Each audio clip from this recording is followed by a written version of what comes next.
जा रहा हूँ गांव से थोड़ा घूम के आती हूँ।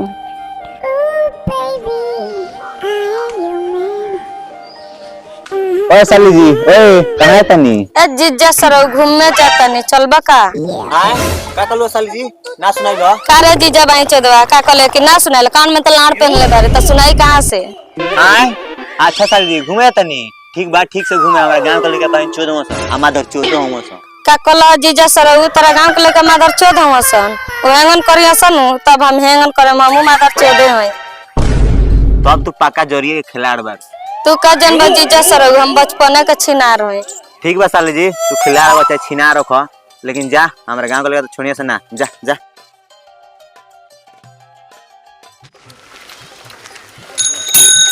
ए बबू हट ना ब्रेक करे नहीं के धक्का मार दे हम।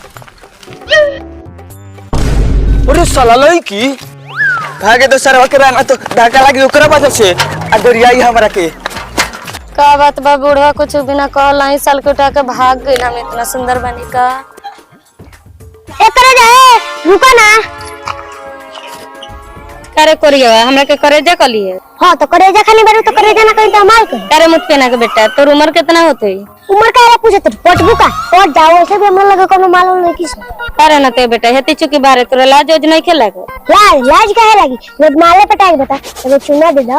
रे सरवा हेती चुकी बारे या चुमा मांगत रे चुमा लेवे के उम्र बात। चुमा लेके बात करती हम काची काची लेवे के उम्र बा। चुमा चाहिए ना के बेटा रुक जा तेरा के चुमा देता नहीं आजा आओ करियो तेरा को देता नहीं दे दे के चुमा खिया थोड़ी ना देबू। तेरा के चुमा देता चुमा रे भैया ते माल पटैली बाड़ी ना साजो में नेक्स्ट पटैली और एक तोर कसम खाए कतनी माल नहीं पटैली। ओए देख ले भैया कितना बढ़िया माला होती है। हम कहत रे अपना गांव में इतना बड़ी पहली बार माल हाय ए करे जाओ काना ते बेटा सुअर खाने चिल्लाता रहा सर। ए करे जाओ दिल दे दिल रे है नहीं बसन चुचु बुलावतिया तोरा के बुलावतिया जो न ते तोरा के बुलावतिया तोरा लगे माल नहीं खी सब ते पटा ली चुन चुप जाई हो जो ना जाई अरे जो नहीं यार जाई सर जो ना जा सरऊ मारी जूती से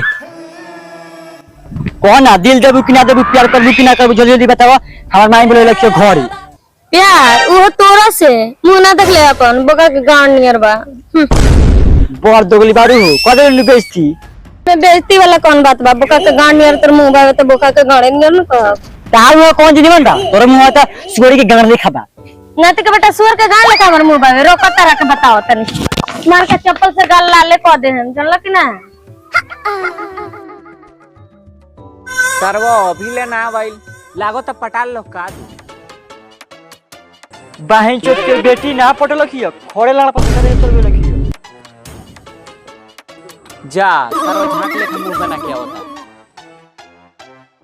का रे सरवा ना पटल हियो का कि बोका के गांड लेखा मुंह बनैले बड़े पटल हियो भैया लेकिन नंबर ना देलखियो जब नंबर देवे ना कोई लखियो तो लाड़ में से पटल हियो रे लेकिन उ लड़किया गोइलक हियो केने यही रास्ता से गइल लेकिन हमरा ने से मोया घाट के रिवरे फ्रंट पे गइल जा तनी हम ओकरा के पटा के ले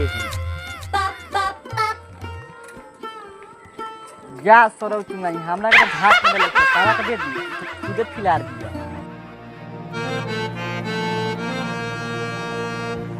सल्ला जीजा के गांव में इतना सुंदर सुंदर जगह बावे कहनी सरवा के घुमावे के तो घुमावे ला ना ये जिन गंगा जी बहुत तारी फिर गाड़ी चलता पुल पर मगर कहनी तो सला घुमावे ला ना।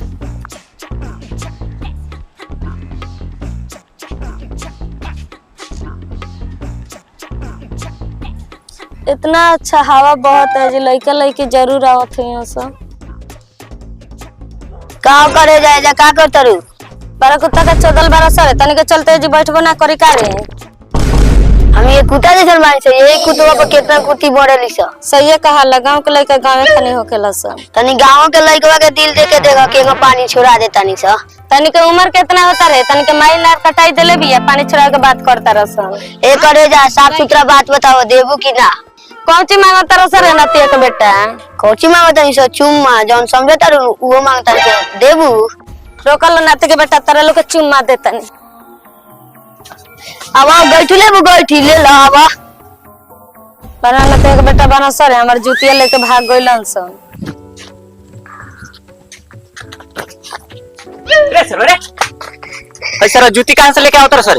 तेरा उसे क्या करेगा हम कहीं से लेके आई सब कि हां 10 गो रुपया देबन तो बता देन। हां 10 गो रुपया लेबे तो बता नहीं तुम्हें भाई धर 10 गो रुपया अब बताओ भाई छोड़ जानते रहो भैया रिवो फैन बनू एगो बढ़िया माल आइल बिया ओकरे नु जूतिया चोरा के लेके भागल बानी का माल आइल बिया रे सारा बा तोहनी एजवा का करतर सर अच्छा भागा सो जल्दी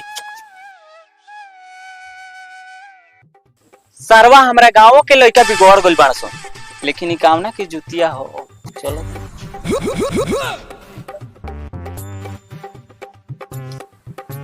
आखिर में ई सरवा जूती हो काम ना के कोनो लड़का के तो होई ना जूती हो तो लड़की के होई।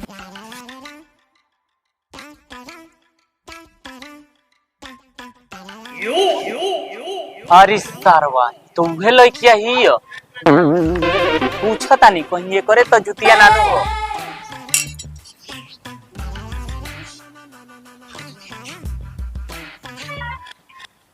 ओए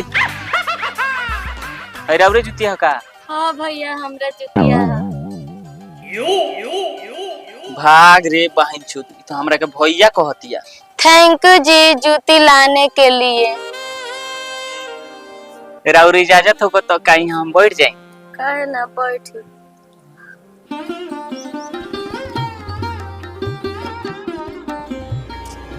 लागो तो पटी पटी क्या सोच रहे हैं? सुनिए ना अब हमसे पटिएगा अब पट जाइएगा ना बहुत दूर दूर तक घुमाएंगे। रहने दीजिए हर लड़का बोलता है कि घुमाएंगे पट जाने के बाद मादर चौथ घुमाता नहीं है। सब लड़का को छोड़िए हम ऐसा वैसा लड़का नहीं है हम आपको चांद तारे पे घुमाएंगे। चांद आपका घर है कि तारा बाबूजी के ससुराल है?